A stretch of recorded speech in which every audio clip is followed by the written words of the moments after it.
पहला उद्देश्य यह था कि उनके बातों को सुनकर ऐसे लग रहा था कि आपके राजनीतिक पूर्वज खुद ब्रिटिश के खिलाफ लड़ रहे थे। ऐसे लग रहा था कि आपके राजनीतिक पूर्वज ने ब्रिटिश के खिलाफ विभिन्न आंदोलनों में भाग लिया। तो ये जो इतिहास को दोबारा लिखने की, रिवाइज करने की जो मंशा आज प्रधानमंत्री मोदी जी के भाषण में मुझे सुनाई दी। सर, मैं आपके साथ तो मैं तर्क वितर्क करने आया नहीं हूं। और दूसरा जो उद्देश्य था कि एक राजनीतिक रंग इस पूरे वंदे मातरम के चर्चा को देने का था। उन्होंने उजागर किया कांग्रेस वर्किंग कमेटी का और पंडित नेहरू जी का।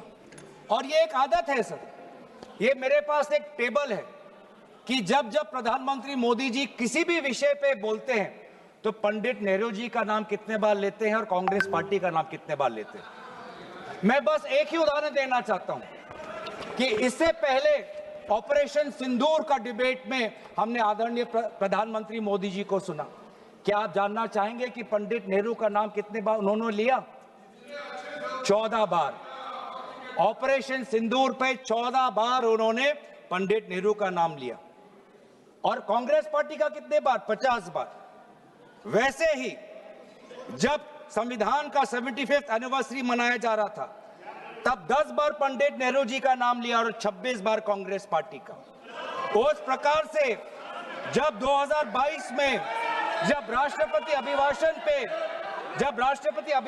पे प्रधानमंत्री मोदी जी अपना बात रख रहे थे तो 15 बार पंडित नेहरू का नाम लिया। 2020 में, सर मैं आपके साथ तर्क वितर्क नहीं करने आया सर, 2020 में जब राष्ट्रपति अभिभाषण पर प्रधानमंत्री मोदी जी ने भाषण दिया तो 20 बार पंडित नेहरू का नाम लिया। तो इसीलिए उनका आज दूसरा उद्देश्य तो मैं समझ गया, लेकिन बड़े विनम्रता से मैं आदरणीय प्रधानमंत्री मोदी जी को मैं कहना चाहता हूं और उनके पूरे मैं दल को कहना चाहता हूं और पूरे इनके ढांचे को कहना चाहता हूं, आप चाहे जितना भी कोशिश कर लो, आप पंडित नेहरू जी के जो उनका योगदान था उस पे एक भी काला दाग आप लगाने में सक्षम नहीं होंगे। आप चाहे पूरे कोशिश कर लो, आप एक भी उन पे काला दाग लगाने में आप सफल नहीं होंगे। हाँ, कांग्रेस वर्किंग कमेटी में और उससे पहले मुस्लिम लीग का विद्रोह था। मुस्लिम लीग ये कहना चाहती थी कि पूरा वंदे मातरम को बहिष्कार करना चाहिए, पूरे वंदे मातरम को बहिष्कार करना चाहिए। लेकिन मुस्लिम लीग को यह अधिकार कहां से मिला? और क्या मुस्लिम लीग के अनुसार हमारा देश चलेगा? क्या मुस्लिम लीग के अनुसार क्या कांग्रेस पार्टी चलेगी? कतई नहीं। हमारे उस समय के जो हमारे नेता थे मौलाना आजाद साहब, उन्होंने स्वयं कहा कि मुझे वंदे मातरम में कोई भी आपत्ति नहीं है। यह फर्क है कांग्रेस के मौलाना आजाद और मुस्लिम लीग के जिन्ना के बीच में। और उन्होंने लाख कोशिश करने के पश्चात भी, लाख दबाव डालने के पश्चात भी 1937 के कांग्रेस वर्किंग कमेटी में के सेशन में यह निर्णय लिया गया कि जहां पर भी नेशनल गैदरिंग होगी वहां पर हम शुरुआत में वंदे मातरम के पहले 2 पंक्तियों को हम गाएंगे। इस सिद्धांत को मुस्लिम लीग ने बहुत बड़ी इसकी आलोचना की, बहुत बड़ी आलोचना की। और आलोचना हिंदू महासभा ने भी की। ये कभी कभी हिंदू महासभा और मुस्लिम लीग के जो राजनीतिक उद्देश्य है वो एक हो जाते हैं। हिंदू महासभा और मुस्लिम लीगों ने दोनों वंदे मातरम को एक विशेष राजनीतिक रूप से देखा और मुस्लिम लीग और हिंदू महासभा ने दोनों ने कांग्रेस पार्टी की आलोचना की। लेकिन कांग्रेस पार्टी अगर चलेगी तो किसी हिंदू महासभा या किसी मुस्लिम लीग के नहीं, भारत के जो हमारे आबादी है, भारत की जो हमारी जनसंख्या है, भारत में जो वंदे मातरम के जो मूल भाव है उसके साथ मूल भाव। आप बार बार वंदे मातरम की आप बात कर रहे थे आदरणीय प्रधानमंत्री जी, वंदे मातरम किस संदर्भ में लिखा गया? ब्रिटिश के विद्रोह में वंदे मातरम का नारा कब लगाते थे? जब हम ब्रिटिश के अंदर हम खौफ पैदा करना चाहते थे। वंदे मातरम का नारा कब लगाते थे? जब हम ब्रिटिश को बताना चाहते थे कि हम डरेंगे नहीं, हम झुकेंगे नहीं। तो ये था मूल भाव वंदे मातरम का, ब्रिटिश के विद्रोह करने का। मैं पूछना चाहता हूं कि आपके राजनीतिक पूर्वजों ने वंदे मातरम की इस मंशा को आपने कब पूरा किया? कब आपने ब्रिटिश का विद्रोह किया? कब किया? अब वंदे मातरम का उद्देश्य था कि ब्रिटिश को के बीच में डर फैलाना। मैं पूछना चाहता हूं कि आपने उस मंशा को कब पूरा किया? 1937 की आप बात करते हैं और 1937 में आपको आपत्ति है, तो मैं पूछना चाहता हूं कि 1942 में जब भारत छोड़ो आंदोलन था, तब आपके राजनीतिक पूर्वज कहां थे? अगर आपको लगता है कि वंदे मातरम के साथ कांग्रेस पार्टी ने उसको दुर्बल करने की एक साजिश की, तो मैं पूछना चाहता हूं कि आपने जब वंदे मातरम का जो मूल उद्देश्य था कि अंग्रेजों भारत छोड़ो, तो उस भारत छोड़ो के आंदोलन में आप लोग कहां थे? क्या इतिहास गवाह नहीं कि आपके राजनीतिक पूर्वज में उनका नाम नहीं लेना चाहता, कि उन्होंने खुद कहा था कि इस आंदोलन में भाग नहीं लेने का? खुद बोलते थे, दूसरे खुद उन्होंने कहा कि इस आंदोलन में भाग नहीं लेना। और बंगाल में आपके जो राजनीतिक आपके गुरु हैं, मैं उनका नाम भी लेना नहीं चाहूंगा, पर उन्होंने भी खुद कहा था कि भारत छोड़ो आंदोलन में भाग नहीं लेना चाहिए। तो अब वंदे मातरम की बात करते हैं, स्वतंत्रता सेनानियों की बात करते हैं, प्रोपेगेंडा करने की कोशिश करते हैं। जो कांग्रेस वर्किंग कमेटी पंडित नेहरू ने जी के सबके साथ जो विचार विमर्श किया, उसमें सब शामिल थे। उसमें शामिल थे रविंद्रनाथ टैगोर जी, जिन्होंने स्वयं कहा कि जो पहले दो स्टैंजाज हैं वो इतने मधुर हैं, उसमें इतनी ताकत है, जो पूरा सारांश है वंदे मातरम का, वो पहले दो स्टैंजाज में है। और पंडित नेहरू जी ने भी उस वर्किंग कमेटी में कहा, उस रेजोल्यूशन में, पंडित नेहरू जी को मैं कोट करना चाहूंगा, The words Vande Mataram became a slogan of power which inspired our people and a greeting which ever reminds us of our struggle for national freedom. ये है पंडित नेहरू जी और कांग्रेस पार्टी की मूल भाव वंदे मातरम के पक्ष में। और जिस मुस्लिम लीग ने कहा कि पूरे वंदे मातरम को बहिष्कार करो, उस मुस्लिम लीग को दोबारा करारा जवाब हमने हमारे कॉन्स्टिट्यूएंट असेंबली में दिया 1950 में 24 जनवरी को, जब संविधान की जो बैठक हुई थी, उसके अंतिम दिन पे हमने कहा कि हम मुस्लिम लीग की बात नहीं सुनेंगे, हम वंदे मातरम को नेशनल सॉन्ग का हम ये तवज्जो हम देना चाहेंगे। और यही हमारे बंगाल के प्रति हमारा आभार था कि उसी कॉन्स्टिट्यूएंट असेंबली में कहा, यह सिद्धांत लिया गया कि जन गण मन हमारा नेशनल एंथम होगा और वंदे मातरम हमारा नेशनल सॉन्ग होगा। और ये पूरे सिद्धांत के साथ कौन कौन इसके साथ सहमत थे? राजेंद्र प्रसाद जी सहमत थे, सी राजागोपालाचारी जी सहमत थे, जीबी पंत साहब सहमत थे, मौलाना आजाद जी सहमत थे, रविशंकर शुक्ला जी सहमत थे। तो ये है आज इतिहास। वास्तविक में अगर मैं बोलूं कि आपके पार्टी ने कभी बंगाल को समझने की कोशिश ही नहीं की। सत्ता के लालच में आपने कभी बंगाल को समझा ही नहीं। बंगाल की भक्ति को सर, मैं उनके साथ तर्क वितर्क नहीं करने आया। पॉइंट ऑफ ऑर्डर, मैं उनके साथ तर्क वितर्क नहीं करने आया। मैं तर्क वितर्क नहीं कर और मैं यील्ड करना नहीं चाहता। पॉइंट ऑफ ऑर्डर यील्ड करना भी ये स्पीकर का डायरेक्शन 114 और 115 ये इतिहास को गलत करे। जब भारत अलग हो गया सर, भारत का विभाजन हो गया, मुस्लिम लीग ने जब पाकिस्तान बना दिया 15 अगस्त 1947 को, जब भारत और पाकिस्तान का बंटवारा हो गया, तो मुस्लिम लीग किस कॉन्स्टिट्यूएंट असेंबली में था जिस 24 जनवरी 1950 की वो ये डिबेट है सर।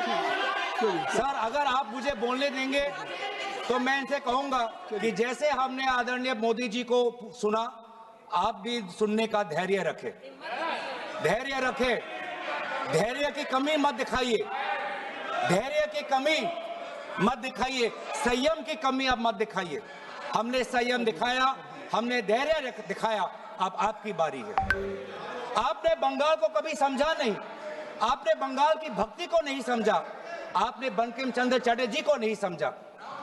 बंकिम चंद्र चटर्जी की जो विचार थे, ये पूरा जो विज्ञान को लेके जो उनके विचार थे, एक फ्री इंडिया को लेके जो उनकी विचार थी, आपने नहीं समझा। आपने रविंद्रनाथ टैगोर जी को नहीं समझा। आपके लिए तो सब कुछ बांग्लादेशी। रविंद्रनाथ टैगोर जी ने 1905 में अमर सोनार बांग्ला लिखा। आप इतिहास नहीं जानते, आपने रविंद्रनाथ टैगोर जी का इतिहास नहीं पढ़ा, और जब कहीं आपको अमर सोनार बांग्ला आपको सुनाई पड़ता है तो आपको सिर्फ बांग्लादेशी सुनाई पड़ता है। लेकिन जिस समय वो लिखा गया, बंगाल के पार्टीशन में जो दुख, जो वेदना, अमर सोनार बांग्ला, मेरे जो सुनहरे बंगाल के प्रति जो भाव था, उसको आपने नहीं समझा। आप कभी दिल्ली में अगर बंगाली भाषा सुनते हैं तो उसको भी बांग्लादेशी कह देते हैं, उसको भी आप बांग्लादेशी कह देते हैं। जो वास्तविक में बंगाल लोगों की जो समस्या है, असम में बंगाल लोगों की जो डी वोटर की समस्या है, आज 10 साल आपका डबल इंजन हो गया, आपने असम में डी वोटर की समस्या को समाधान नहीं किया। असम में बंगाल के लोग आज अपने आप को भारतीय नागरिक कहना चाहते हैं, लेकिन आपने ऐसा कानून लेके आए हैं, अब असम में बंगाल के लोग अपने आप को भारतीय नागरिक नहीं, अपने आप को बांग्लादेशी का प्रमाण सरकार को देना पड़ रहा है। ये है आज। इसीलिए ना आप बंगाल को समझे, ना आपने राष्ट्र को समझा।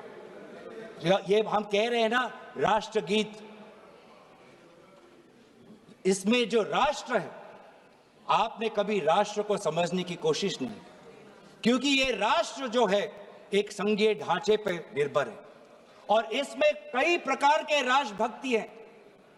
आज अगर भारत एक मजबूत राष्ट्र है, वो इसलिए है क्योंकि इसमें ना सिर्फ बंगाल की राष्ट्रभक्ति समाई हुई है, इसके साथ तमिल की भी राष्ट्रभक्ति समाई हुई है, इसके साथ असम की राष्ट्रभक्ति समाई हुई है, इसके साथ पंजाब की राष्ट्रभक्ति समाई हुई है, इसके साथ केरल की राष्ट्रभक्ति समाई हुई है, इसके साथ कर्नाटका तेलंगाना की राष्ट्रभक्ति समाई हुई है, इसके साथ नागालैंड उत्तर पूर्वांचल की राष्ट्रभक्ति समाई। लेकिन आपने कभी समझा ही नहीं। हमारे सारे प्रदेशों की राष्ट्रीय भक्ति समाई हुई है, तब जाके भारत को हम एक मजबूत राष्ट्र बना सकते हैं। आपने कभी हमारे राष्ट्र में धर्म अनेक, वो आप ले लीजिएगा अखिलेश जी, आप ले लीजिए। हमारे राष्ट्र में धर्म अनेक, हमारे राष्ट्र में भाषा अनेक, हमारे राष्ट्र में प्रांत अनेक, लेकिन हमारे राष्ट्र में राष्ट्र ग्रंथ सिर्फ एक, वो है हमारे भारतीय संविधान। वो है हमारे भारतीय संविधान। पैगंबर अनेक, धार्मिक ग्रंथ अनेक, मंदिर अनेक, लेकिन राष्ट्र निर्माण के संदर्भ में सिर्फ एक ही ग्रंथ, वो है संविधान। और इस संविधान की सुरक्षा हम आज भी कर रहे हैं। आज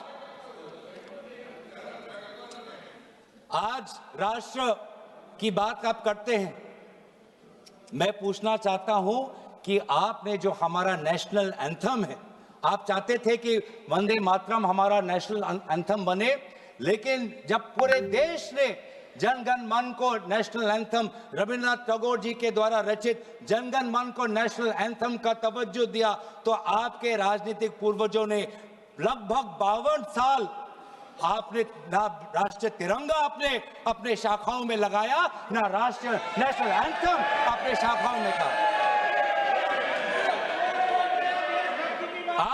आप राष्ट्र की बात करते हो, ना नेशनल एंथम को आपने तवज्जो दी, न भारत के तिरंगा को आपने तवज्जो दिया। आप क्या राष्ट्र की बात करते हो? लेकिन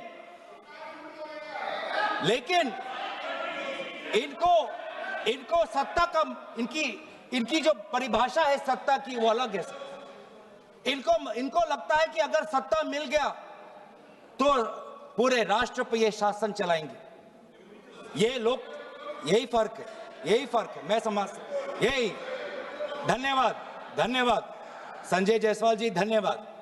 क्योंकि हमारे लिए सत्ता शासन का नहीं, हमारे लिए सत्ता सेवा का माध्यम है, सेवा का माध्यम। ये फर्क है। ये संजय जी को आप धन्यवाद दे रहे हैं। ये फर्क है। ये संजय जी को आप सर धन्यवाद दे आपके रहे हैं। साथ तो मैं नहीं करने आया, आपके साथ तो नहीं करना। ये फर्क है, राजतंत्र और लोकतंत्र में राजा शासन करना चाहता है और सेवक भारत के संविधान को सेवा करना चाहता है। ये फर्क है राजा और सेवक में।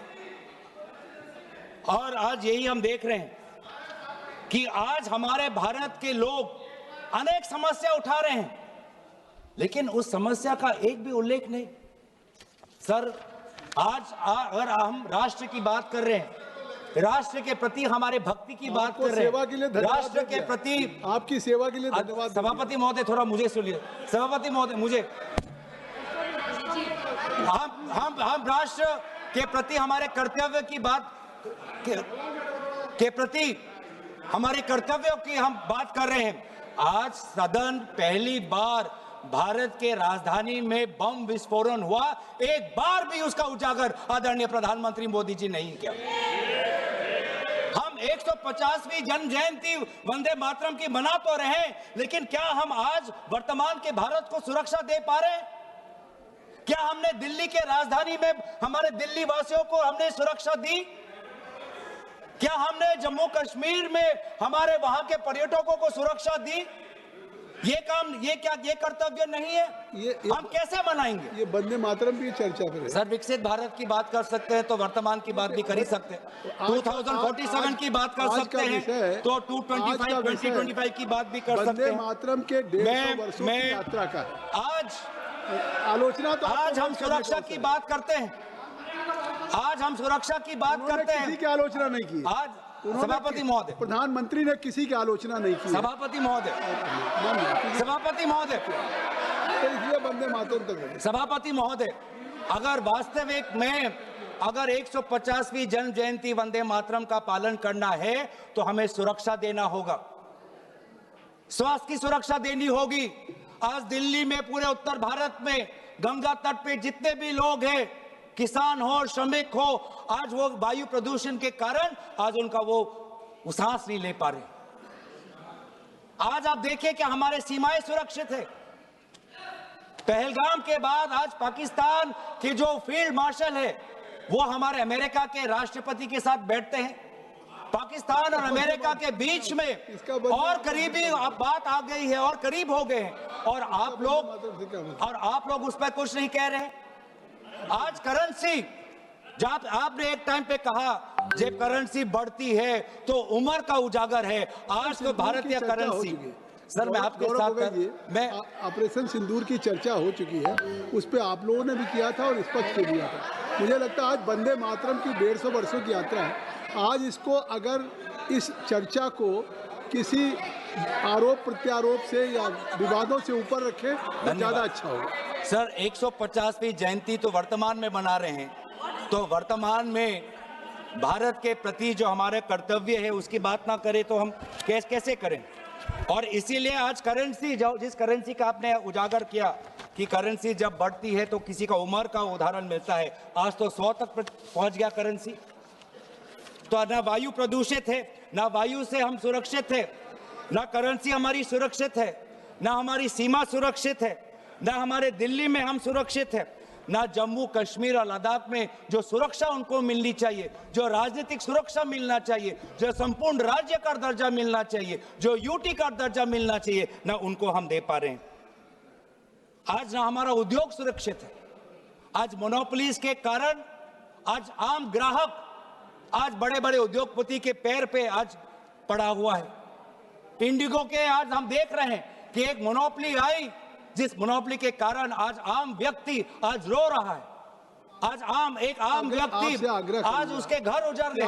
आपसे हमने ऐसे, एक मिनट सुन लें, आपसे आग्रह करता हूं कि स्वयं ऑनरेबल स्पीकर ने कहा था कि आज जो हम चर्चा कर रहे हैं ये केवल वर्तमान के लिए नहीं, आने वाली पीढ़ियों के लोग भी आज की इस चर्चा से प्रेरणा लेंगे। देखिए आपकी इस चर्चा से प्रेरणा लेंगे और मुझे लगता है कि आपको बहुत से अवसर मिलेंगे जब आप आलोचना कर सकते हैं, आरोप प्रत्यारोप कर सकते हैं, लेकिन आज की चर्चा कम से कम मैं आपसे धन्यवाद सर। वंदे मातरम राष्ट्र के प्रति हमारे कर्तव्य को उजागर कर, और आज तो हमारा वोट भी सुरक्षित नहीं है, आज तो हमारा वोटर लिस्ट भी सुरक्षित नहीं है।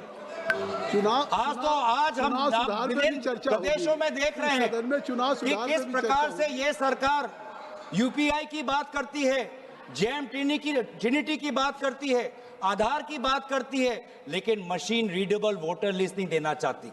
वो काम वो कागज से करवाना चाहती है।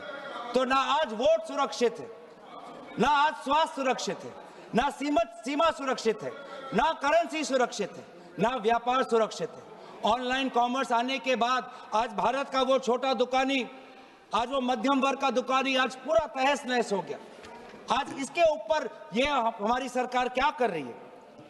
लेकिन ये सरकार सवाल से डरती है, चर्चा से डरती है, और ये चाहती है कि अगर ये संस्थाओं को इन्होंने अगर कैप्चर कर लिया, आपने चर्चा संस्थाओं इतनी अच्छी शुरू की थी, और अगर आप अपने चर्चा के भाषण करें तो वाकई वो चर्चा देश के लिए एक अच्छी आपने की, लेकिन अब उस चर्चा को मुझे लगता है वहाँ तक रखिए सीमित। तो सर मैं तो अपने विषय पे रहूंगा, मैं अपने विषय पे रहूंगा। ये सरकार ये समझती है कि अगर इन्होंने संस्थाओं को जकड़ लिया तो भारत की हमारी जो सोच है, भारत के हमारी जो मूल्य हैं, उनको भी जकड़ लेंगे, उनको भी कब्जा कर लेंगे। ये होने नहीं वाला। आप भले जुडिशरी को कब्जा कर सकते हो, आप भले निर्वाचन आयोग को कब्जा कर सकते हो, आप भले इनकम टैक्स को कब्जा कर सकते हो, आप भले ईडी को कब्जा कर सकते हो, लेकिन भारत के आवाम की लोकतंत्र, इसको जुडिशरी पे जो आलोचना हो रहा है ये कार्रवाई का हिस्सा नहीं होगा। भारत के संसदीय कार्य राज्य मंत्री माननीय अर्जुन राम मेघवाल जी, जुडिशरी पे कब्जे करने वाली बात ये कैसे कह रहे हैं साहब? ये जुडिशरी पे, ये न्यायपालिका पे अपमान है। ये क्या कह रहे हैं? ये कोई नोटिस दिया है क्या चर्चा करने के लिए? जुडिशरी पे हमने उसको कार्रवाई के हिस्से से निकाल दिया। हाँ ठीक है, ओके बोलिए। तो सर ये आज हमारे भारतीय नागरिकों के आम जो अधिकार है उनको भी कब्जा करना चाहती है। जो वोट देने का अधिकार, जो स्वतंत्र विचार का अधिकार, किसी से प्रेम करने का अधिकार, अपने अनुसार विचार रखने का अधिकार, सरकार को आलोचना करने का अधिकार, सरकार को सवाल पूछने का अधिकार, इन अधिकारों को भी ये छीनना चाहती है। और अगर यह इन अधिकारों को छीनना चाहती है तो ये बंकिम चंद्र चटर्जी के काल्पनिक जो कल्पना के अनुसार जो भारत के जो सपना देखा था उसके विरोध में वो जा रहे हैं। जो रविंद्रनाथ टैगोर जी ने जो एक फ्री इंडिया का जो एक कल्पना की थी उसके विरोध में जा रहे हैं।